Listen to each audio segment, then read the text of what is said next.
దేవునికి స్తోత్రాలు చెల్లిస్తూ మీ అందరికి కూడా వందనాలు తెలియజేస్తూ ఉన్నాను. ఈ రోజున ఒక అంశము జ్ఞాపకం చేసుకోవాలని నేను తలస్తున్నాను. దేవుని ఇంటిలో దెయ్యాల గోల. దేవుని ఇంటిలో దెయ్యాల గోల. ఇది వినటానికి ఒక విధంగా ఉంటుంది, కానీ జరిగిన వాస్తవం, జరుగుతున్న వాస్తవం, జరిగిన వాస్తవాలు, జరుగుతున్న వాస్తవాలు ఏంటి?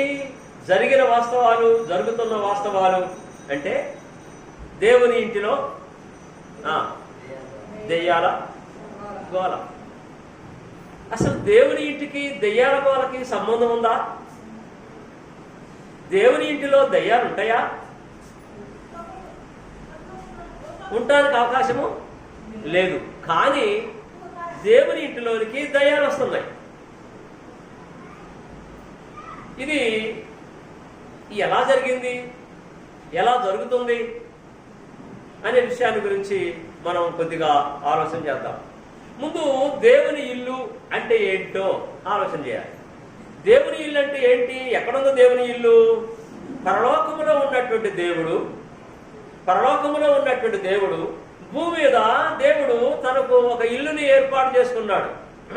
ఆ ఇంటిలో ఒక నమ్మకమైనటువంటి వ్యక్తిని పెట్టాడు.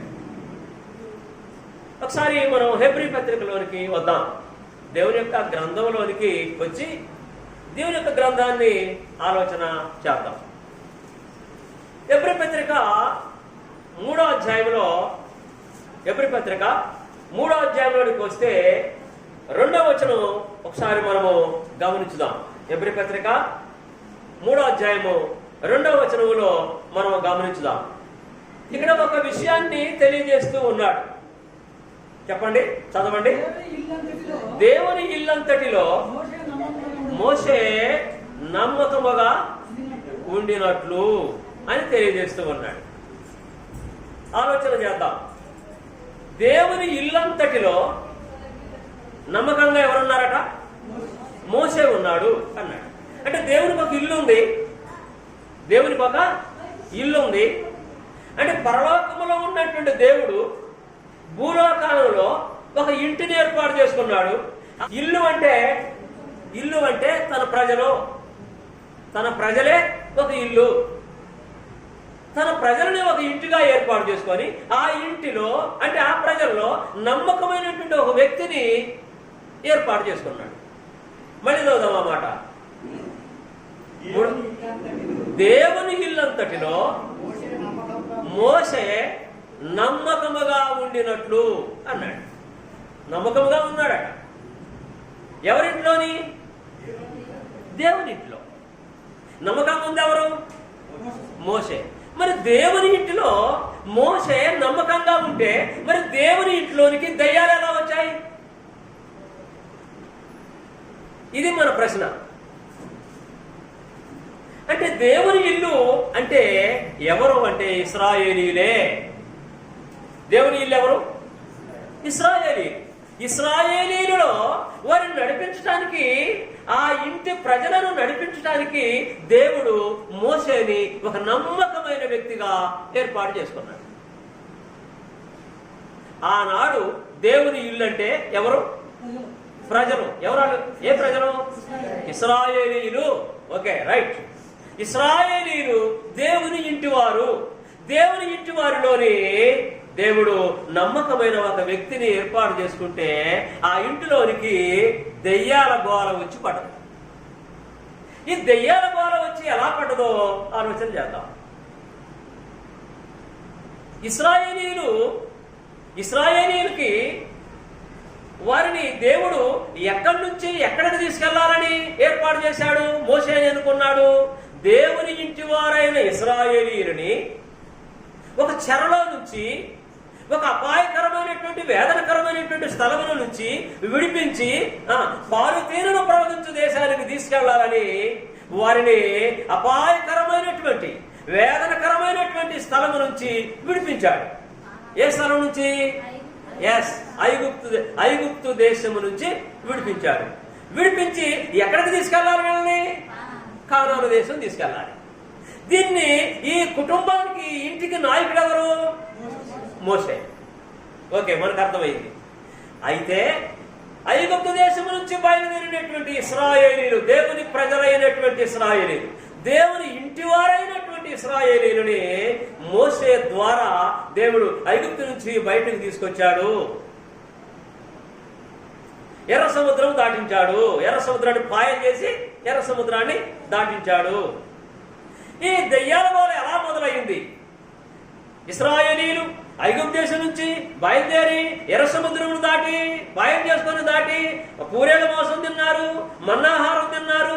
తర్వాత తింటూ వాడు గుడారాన్ని వేసుకుంటూ సినాయి పర్వతం దగ్గరకు వచ్చారు. సినాయి పర్వతం దగ్గరకు వచ్చిన తర్వాత దేవుడు ఆ సినాయి పర్వతము చుట్టూ కూడా పొలిమేరను ఏర్పాటు చేసి, నీవు నా దగ్గరకు రా అని చెప్పినప్పుడు మోషే కొండ ఎక్కి దేవుని దగ్గరకు వెళ్ళాడు.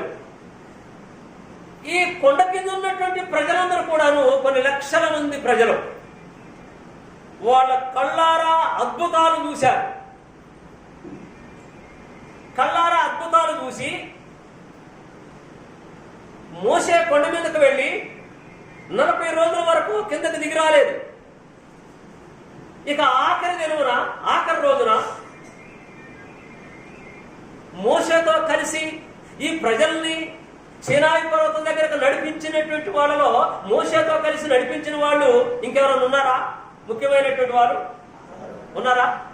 ఎవరాడు? అహరోను, ఇంకా మిరియాం. అహరోను, మిరియాం.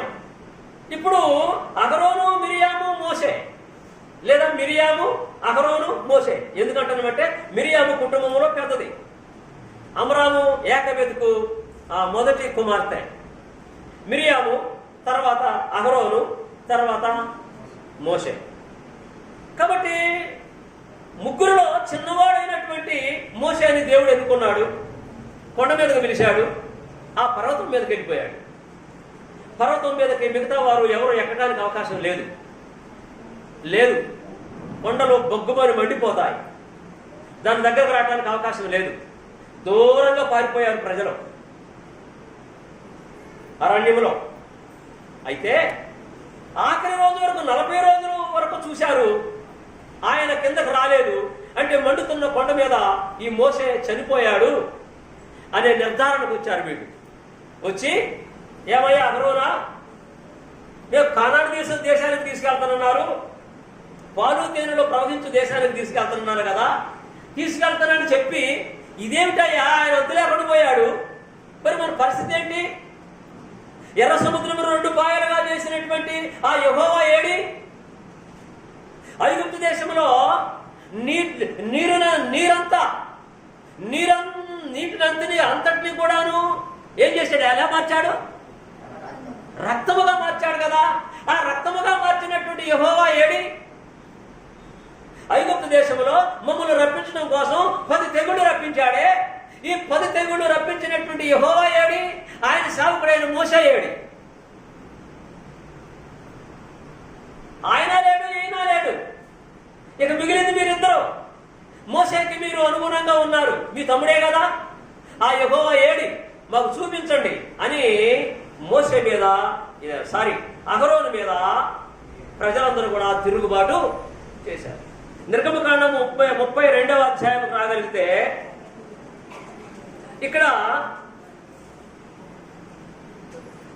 ఇక్కడ దయ్యాల గుంపు బయలుదేరింది. దేవుని ఇంటిలో దయ్యాల గుంపు బయలుదేరింది. ఇప్పుడు వీళ్ళు ఏమంటున్నారు? 3వ వచనంలోని, 2వ వచనంలోని, అందుకు అహరోను మీ భార్యలకు, మీ కుమారులకు, మీ కుమార్తెలకు చెవులుకున్న బంగారు పోగులను తీసి నా యొద్దకు తెండని వారితో చెప్పగా, అంటే వారి గోల తట్టుకోలేక, ఈ దయ్యాల గోల తట్టుకోలేక బంగారం అంతా తీసుకురమ్మని బంగారం అంతా పోగు చేసి ఒక దూడను తయారు చేశారు. చూడండి, 4వ వచనం చూద్దాం. అతను వారి వద్ద వాటిని తీసుకొని పోదరతో రూపమును ఏర్పరచి దానిని పోత పోసిన దూడగా చేసెను. అప్పుడు వారు, ఓ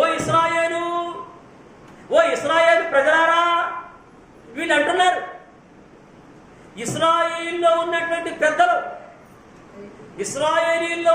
పెద్దలలో దెయ్యాలు ప్రవేశించి దెయ్యాల గుంపై ఇప్పుడు ఇశ్రాయేలు ప్రజలతో చెప్తున్నారు. వీళ్ళు ఏమని చెప్తున్నారు?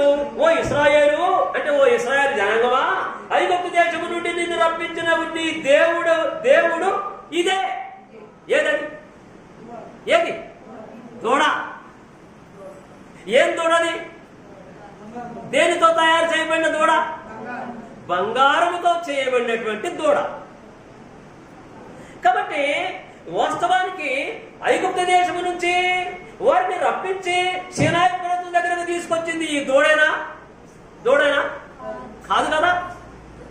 మరి ఇప్పుడు ఐగుప్తు దేశం నుంచి ఎర్ర సముద్రము దాటించి ఇక్కడ దాకా తీసుకొచ్చి రప్పించిన దేవుడు ఇదే అని అంటున్నారంటే వీళ్ళు దెయ్యాలా, దేవుని బిడ్డలా? దెయ్యాలనే కాదా? మరి దేవుని ఇంటిలోనికి దెయ్యాలు వచ్చినాయా లేదా?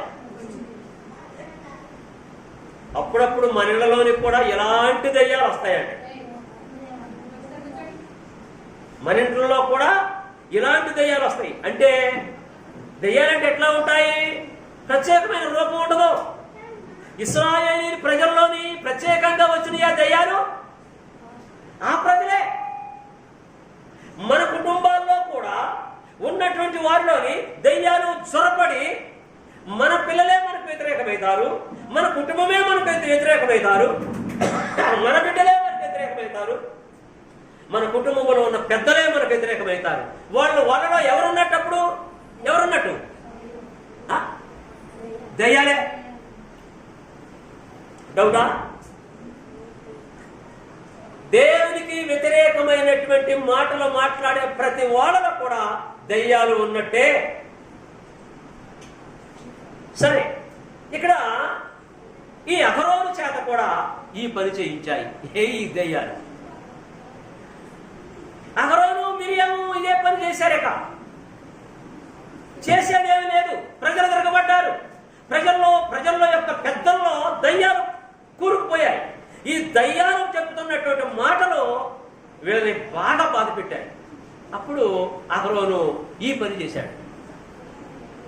చేసిన తర్వాత ఇప్పుడే ఉంటాడంటే 5వ వచనంలో ఒకసారి చూద్దామండి. 5వ వచనంలో ఏమంటాడంటే, బలిపీఠం కట్టించారు. ఈ బంగారపు దూడ ముందు పెద్ద బంగారపు దూడను పెట్టి ఈ బంగారపు దూడకు ముందు ఒక పెద్ద బలిపీఠం కట్టించారు. దెయ్యాలు చేసే పనులు ఎంత బాగుంటాయో చూడండి. ప్రజలందరికీ ఎంత ఆనందము, ప్రజలందరికీ ఎంత సంతోషము. దెయ్యాల మనుషుల రూపంలో ఉన్న దెయ్యాలు. ఏమంటే దెయ్యాన్ని ప్రత్యేకంగా మనం ఎప్పుడైనా కనపడుద్దండి? ఎప్పుడైనా చూసారా దెయ్యాన్ని ప్రత్యేకంగా? చూడరు. ఎవరన్నా తెక్క మాట్లాడుతుంటే ఎడపేడ గురి దెయ్యం పట్టింది అనుకుంటాను. అంటే మనిషి యొక్క మనసులోనికి ఆ దయ్యపు ఊహలు వచ్చినప్పుడు ఆ మనిషి మనకు దయ్యంలా కనిపిస్తారు. మనిషే, కానీ ఆ లోపల ఉన్నటువంటి చికాకు చేసేది ఏంటంటే దయ్యం. దయ్యంకి ఇంకొక పేరేంటంటే దురాత్మ. ఏ ఆత్మ? దురాత్మ. దేవుని ఆత్మ ఒక పక్కన, దురాత్మ ఒక పక్కన. దురాత్మ అంటే చెడ్డ ఆత్మ, దుష్టుడైనటువంటి ఆత్మ, అంటే దయ్యపు ఆత్మ. కాబట్టి దురాత్మల సమూహము దేవుని పిల్లల్లోనికి రావటం జరిగింది. అప్పుడు ఏం చేశారు? బలిపీఠం కట్టించారు. ఎవరికి బలిపీఠం? బంగారపు దూడకి. అలనాడు ఆదాము కుమారుడు బలిపీఠము కట్టి దేవునికి బలి అర్పించాడు. తర్వాత నోవాహు బలిపీఠము కట్టి దేవునికి బలి అర్పించి సాష్టాంగపడి నమస్కారం చేశాడు. అబ్రహాము బలిపీఠం కట్టి బలి అర్పించి సాష్టాంగ నమస్కారం చేశారు. ఇశ్రాయేలీయులందరూ కూడా బలిపీఠం కట్టి దేవునికి యెహోవా పేరు మీద బలి ఇచ్చి యెహోవాకి సాష్టాంగ నమస్కారం చేసేవాళ్ళు. ఇప్పుడు దేవుని ఇంటివారైనటువంటి దేవుని పిల్లలు బలిపీఠం కట్టి అక్కడ బలులు అర్పించి సాగిలపడి నమస్కారం చేస్తున్నారు. ఎవరికి? ఎవరికండి? బంగారపు దూడ. ఈ బంగారపు దూడనే ఏమంటున్నారు వాళ్ళు? బంగారపు దూడనే 6వ వచనం, ఒకసారి 6వ వచనంలో వద్దాం. ఈ బంగారపు దూడనే ఏమంటున్నారు వీళ్ళు? ఏం చెప్తారు చూడండి, అక్కడ చూద్దామండి. 6వ వచనం చూద్దాం, చదవండి.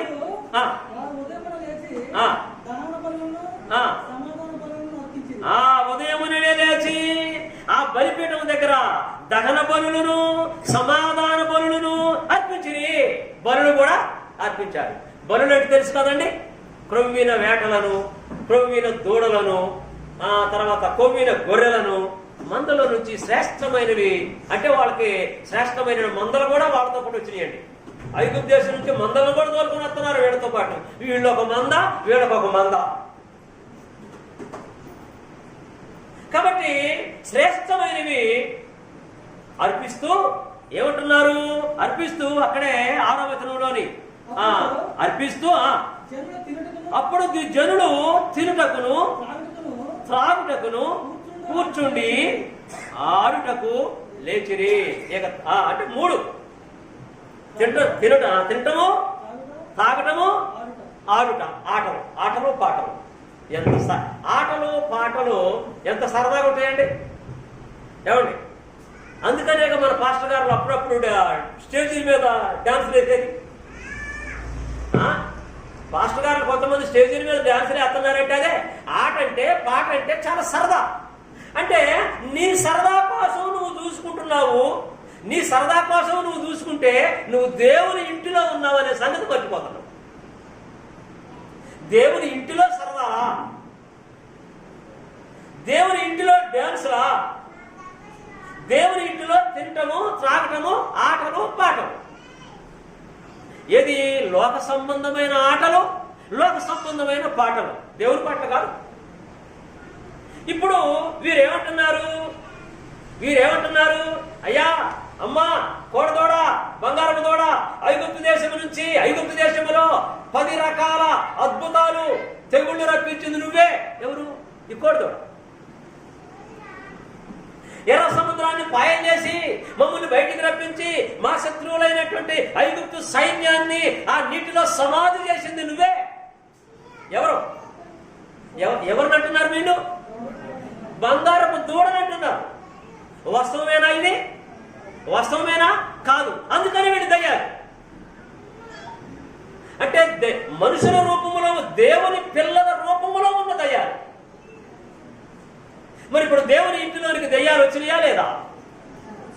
వచ్చినాయా? ఏమండి, వచ్చినాయా లేదా? వచ్చినాయి. దెయ్యాలు ఆడుకుంటున్నాయి ఇక్కడ. దెయ్యాలు దేవుని యొక్క పిల్లల్లోనికి వచ్చేసాయి. దెయ్యాలు ఆడుకుంటున్నాయి. దెయ్యాలు తాగిస్తున్నాయి. వాళ్ళు త్రాగుటకును, ఏమంటున్నాడు ఇక్కడ? తాగుతున్నారు. తర్వాత 6వ వచనం లాస్ట్ లోని జనులు తిరుటకును, త్రాగుటకును కూర్చుండి ఆడుటకును లేచిరి. ఇక డాన్స్ చేయటం మొదలు పెట్టారు. ఆ డాన్సులు ఇప్పుడు దాకా ఉన్నాయండి, ఇంకా ఉన్నాయి. దేవుని పిల్లల్లో, దేవుని కుటుంబాల్లో ఎక్కడ డాన్సులు ఉంటాయో అక్కడ దయ్యాల గుంపు ఉంటుంది. అది దయ్యం గుంపే. దేవుని కుటుంబాల్లో దేవునికి వ్యతిరేకమైన పని ఏది జరిగినా అది దయ్యపు పనే కానీ, సాతాను పనే కానీ దేవుడి పని కాదు. అందుకని ఈ విధంగా ఇది మొదటిది. సరే, రెండో విషయం చూద్దాం. రెండో విషయము అసలు ఒకసారి యాకోబు పత్రికలోకి వస్తే, యాకోబు పత్రికలోనికి యాకోబు పత్రిక లాస్ట్ లో 2వ అధ్యాయము 19వ వచనంలోనికి ఒకసారి మనము గమనించుదాం. యాకోబు పత్రిక, ఎబ్రీ పత్రిక తర్వాత అండి. ఎబ్రీ పత్రిక తర్వాత యాకోబు పత్రిక. ఈ యాకోబు గారు కూడా తన పత్రికలో ఆనాటి విషయాలు కూడా ఆలోచన చేసి రాస్తూ ఉన్నాడు. దేవుడు ఒక్కడే అని నువ్వు నమ్ముతున్నావు. ఇదిగో క్రీస్తు ప్రభు యొక్క సంఘమా, యేసు ప్రభు చెప్పుకొని ప్రార్థనలు చేసేటటువంటి ఓ సంఘస్థులారా, దేవుడు ఒక్కడే అని చెప్తున్నటువంటి ఓ సంఘస్థులారా, దేవుని బిడ్డలారా, బాప్తిసం పొందినటువంటి రకరకాల శాఖల్లో ఉన్నటువంటి ఓ దేవుని యొక్క బిడ్డలం అని చెప్పుకునేటువంటి దేవుని బిడ్డలారా, దేవుడు ఒక్కడే అని నమ్ముతున్నారు. బాగానే ఉంది. అలాగ నమ్మటం మంచిదే. దయ్యములు కూడా నమ్మి వణుకుచున్నవి. మరి నీకు వాటికి తేడా ఏముంది? దయ్యాలు కూడా దేవుడు ఒక్కడే అని చెప్తున్నాయి. దయ్యాలు కూడా దేవుడు ఒక్కడే అని చెప్తున్నాయి. ఒకసారి ఫిలిప్పీ పత్రికలో అపోస్తల కార్యములు 16వ అధ్యాయంలోకి వద్దాం. అపోస్తల కార్యములు 16వ అధ్యాయంలోకి వస్తే దయ్యాలు దేవుడెవరో, దేవుని సేవకులు ఎవరో దయ్యాలకు తెలుసు. దయ్యాలకి దేవుడు ఎవరో తెలుసు, దేవుని యొక్క స్థితి ఏంటో తెలుసు. 16వ అధ్యాయము 16వ వచనములో అక్కడ ఒక దయ్యం ఉంది. అక్కడికి అంటే ఫిలిప్పీ పట్టణంలోనికి పౌలు గారు వెళ్ళారు. పౌలు గారు తర్వాత పౌలుతో పాటు శీల వాళ్ళు వెళ్ళారు. ఫిలిప్పీ పట్టణంలోనికి వెళ్ళారు. వెళితే వీళ్ళకి ఒక దెయ్యం పట్టినటువంటి అమ్మాయి ఎదురుగా వస్తుంది. ఆ దెయ్యానికి పేరు కూడా ఉంది. ఏం పేరట? పుతోను. ఏం పేరు అది? పుతోను అనే దెయ్యం పట్టినటువంటి ఒక అమ్మాయి ఎదురుగా వస్తుంది. వస్తూ ఈ అమ్మాయి ఏమంటుందంటే, అక్కడ వారిని చూసి, ఎవరిని? ఈ పౌలు గారిని, దేవుని సేవకులైనటువంటి పౌలు గారిని, శీల గారిని, వీరిద్దరిని చూసి ఆ దెయ్యం మాట్లాడుతూ ఉందండి. చక్కటి మాటలు, ఎంత చక్కగా మాట్లాడుతుందండి. చూడండి, చదవండి. ఆమె పౌలును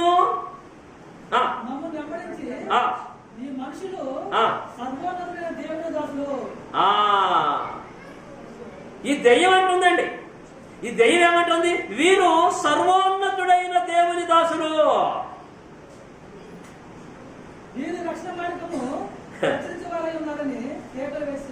రైట్.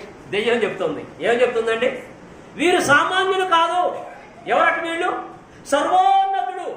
అంటే దేవుడు ఎంత గొప్పవాడో కూడా దయ్యానికి తెలుసు. సర్వోన్నతుడైన దేవుని యొక్క దాసులు వీళ్ళు. తర్వాత వీళ్ళు ఏం పని చేస్తారో ఆ పని కూడా చెప్తుంది ఈ దయ్యం. ఏం పని చేస్తారట? వీరు మనకు రక్షణ మార్గాన్ని చూపిస్తారు. అబ్బా, దెయ్యానికి ఉన్నంత జ్ఞానము ఈ రోజుల్లో బోధకులకు లేకపోయా. రక్షణ మార్గం ఒకటే. రక్షణ మార్గములు అన్నదా దెయ్యం? రక్షణ మార్గము అన్నదా? రక్షణ మానవుడు రక్షణ పొందే మార్గం ఒక్కటే. కాబట్టి మార్గం ఒక్కటే, దేవుడు ఒక్కడే, ప్రభువు ఒక్కడే, బాప్తిసం ఒక్కటే, సంఘం ఒక్కటే. మరి క్రైస్తవులు అనే వారికి ఇది ఎందుకు అర్థం కావట్లేదు? ఎందుకు అర్థం కావట్లేదంటే, క్రైస్తవులు అంటే దేవుని పిల్లల్లో ఏం జరపడుతున్నాయి? దయ్యాలు జరపడుతున్నాయి. కాబట్టి దేవుని ఇంటిలో దెయ్యాల గోల ఎక్కువైంది. ఆనాడు దేవుని ఇంటిలో మోషే నాయకత్వంలో దేవుని ఇంటిలో దెయ్యాల గోల ఉంది. ఈనాడు యేసు ప్రభు నమ్ముకొని యేసు ప్రభు ద్వారా దేవునికి ప్రార్థన చేస్తున్నటువంటి అనేక రకాల క్రైస్తవులు మేము అని చెప్పుకునే అందరిలో కూడా దయ్యాల గోల ఇలా ఉంది. సరే, ఆ కాలంలో ఇంకొక ఉదాహరణ చూద్దాం. తర్వాత కొంతకాలం తర్వాత హజారోతు ప్రాంతానికి వచ్చారు. హజారోతు ప్రాంతానికి వచ్చిన తర్వాత హజారోతు ప్రాంతంలోని అక్కడ దాకా కొంచెం సద్మరిగి వచ్చేసింది. హజారోతు ప్రాంతంలోని ఇప్పుడు మళ్ళీ దయ్యాల గుంపు మళ్ళీ బయలుదేరి ఎవరో తెలుసా? ఇప్పుడు దయ్యాల గుంపు తన ఇంటిలోనే తన తోడబుట్టిన వాడే. ఎవరో? తన అన్న, తన అక్క. ఇంతకు ముందేమో మిగతా ప్రజలు, ఇప్పుడేమో తన తోడబుట్టిన వాడు, తన సొంత కుటుంబం. సంఖ్యాకాండం 12వ అధ్యాయంలో ఇక్కడ మళ్ళీ ఒక యుద్ధం జరుగుతుంది. దేవుని ఇంటిలో దెయ్యాల గోల ఏ స్థాయికి వచ్చిందో చూడండి.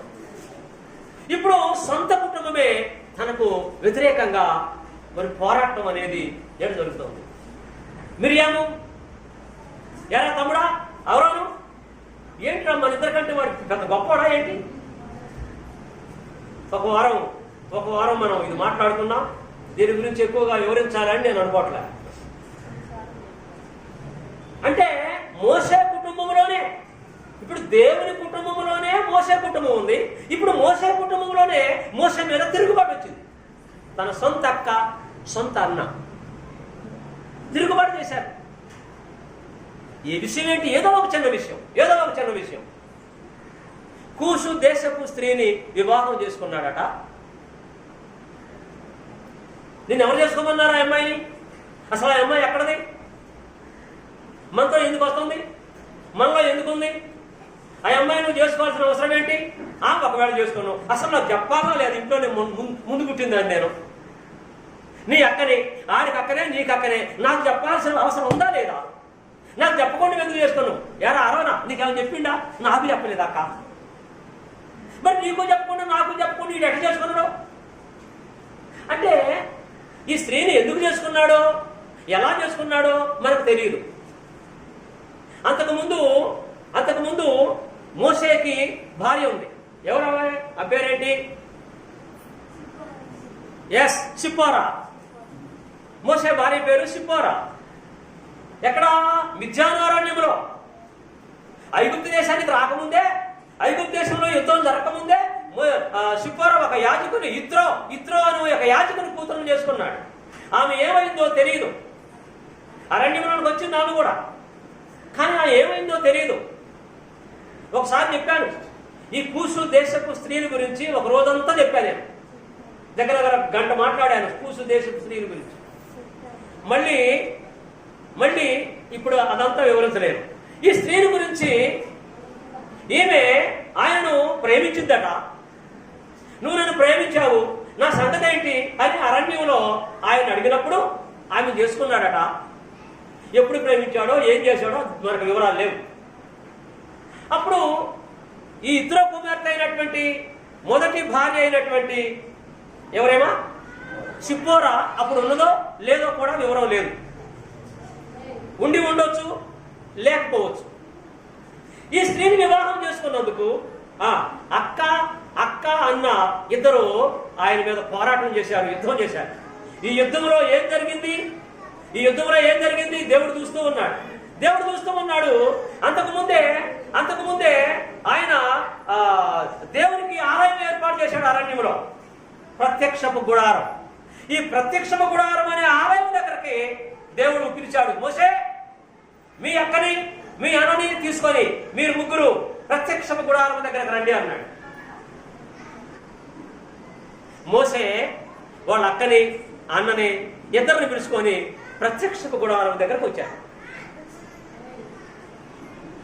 సంఖ్యాకాండం 12వ అధ్యాయంలో ఈ చరిత్ర మనకు కనపడుతుంది. ప్రత్యక్ష గుడారం దగ్గరకు వచ్చారు. వచ్చిన నాట్లోనే దేవుడు ఒకటే మాట అన్నాడు. నా దాసుడైనటువంటి, నేను ఏర్పాటు చేసుకున్నటువంటి నా సేవకుడైన మోసే మీద తిరుగుబాటు చేయడానికి మీకు ఎంత ధైర్యం అన్నాడు. ఎప్పుడైతే దేవుడు మాట్లాడుతూ ఉన్నాడో మిరియాముకి ఒళ్ళంతా తెల్లబడింది, రసి గారుతుంది, కుష్టిగాది వచ్చింది, రసి గారుతుంది, కుప్ప కూలినట్టు కూలిపోయింది. వివరంగా చదవండి. ఇంటికి వెళ్ళిన తర్వాత సంఖ్యాకాండం 12వ అధ్యాయాన్ని వివరంగా చదవండి. ఇది దేవుని ఇంటిలో దెయ్యాల గోల కాదా? దేవుని సేవకుడి మీద పోరాటం చేస్తూ, దేవుని సేవకుడి మీద తిరుగుబాటు చేసి, దేవుని ఇంటిలో నమ్మకమైనటువంటి మోసం మీద తిరుగుబాటు చేస్తే ఇది దెయ్యాల గోల కాదా? దెయ్యాలు వారు మనసులోనికి దూరి వారిని రేపలేదా? కాబట్టి దేవుని ఇంటిలో దెయ్యాల గోల అలా జరిగిందండి ఆ కాలంలో. ఎప్పుడైతే కుప్పకూలిపోయిందో ఈ మిరియాము వెంటనే అడిలిపోయాడు అహరోను వెంటనే ఏం చేశాడంటే, ఈ మాట విన్నప్పుడు వెంటనే అహరోను పాదాల మీద, మోసే పాదాల మీద పడిపోయాడు. It is God's family. దేవుని కుటుంబంలో ప్రేమ, ఆప్యాయత, అనురాగము ఉంటాయి. దేవుని కుటుంబంలో సాతాను కూడా సాతాను కూడా గొడవలు పెట్టి, దేవుని కుటుంబంలో సాతాను కూడా తన దెయ్యం గుంపును పంపి గొడవలు పెట్టి దెయ్యాల గోలని కూడా దేవుని ఇంట్లో జరుగుతాయి. అప్పుడు జరిగినాయి, ఇప్పుడు కూడా జరుగుతూనే ఉన్నాయి. సాతాను వాడి పని వాడు చేస్తూనే ఉన్నాడు. దేవుని పిల్లలమైన మనము మన పని చేయకపోయినా వాడి పని మాత్రం వాడు చేస్తూనే ఉన్నాడు. వాడి గుంపుని, వాడి దెయ్యాల గుంపుని మనలోనికి వాడు పంపిస్తూనే ఉన్నాడు మనకు తెలియకుండా.